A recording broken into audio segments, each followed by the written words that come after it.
Relationships at the workplace. Hello, welcome to my business podcasts. I am Dr. Audai from Speak English with draudai.com. In this episode, I'll try to give you an overview of the importance of relationships in the workplace. No one argues that we come from different social, economic, and cultural environments. We carry our thoughts, beliefs, and attitudes to the workplace and try to see how we can adopt and adapt. But what sometimes can be quite challenging is when we can't raise our scope of expectations of how good and healthy relationships can improve our decision making, attitudes, behavior, and perceptions about our work. I once read that people who come to work to take leading positions are usually successful not because of their qualifications or experience. Instead, they are rather successful because of their emotional intelligence, which is enacted in their good relationships with others. That's somehow true because as long as I remember, when I was a student at school, we used to have two kinds of teachers. One who was strict and the other was firm but friendly. The latter used to be close to our hearts, whereas the former, everyone tried to abide by that discipline. So looking at the two models would frame the style of relationships, which makes it approachable or unapproachable. Now, what should you do to adjust to various cultures? One of the many ways is to accommodate your relationships with others by being receptive and conscientious about people's feelings and emotions.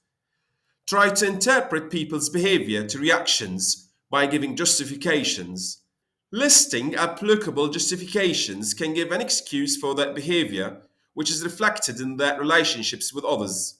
We sometimes tend to be judgmental because we label people based on our evaluation of them. This, however, creates misinterpretation in the long run and causes hurdles and obstacles in forming good relationships with others. Moreover, you need to adopt some key qualities to gain people's confidence.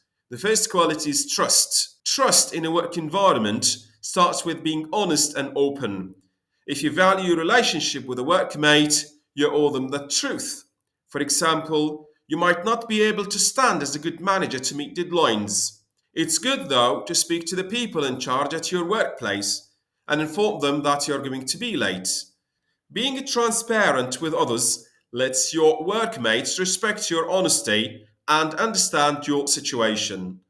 By committing to this type of honest relationship, you build better communication not just at the workplace, but also in your personal relationships. The second quality is your nonverbal skills. In other words, it's your body language which speaks louder than words. When you speak to others, try to watch your body gestures, since they shape your communication with others and whether to be receptive or unreceptive. Maintaining eye contact and refraining from passive rude gestures can create solid communication. So the takeaway here is to start thinking of your personal and professional relationships. You need to give it your close attention and make it a priority since it's going to be solid ground that further relationships will be built on.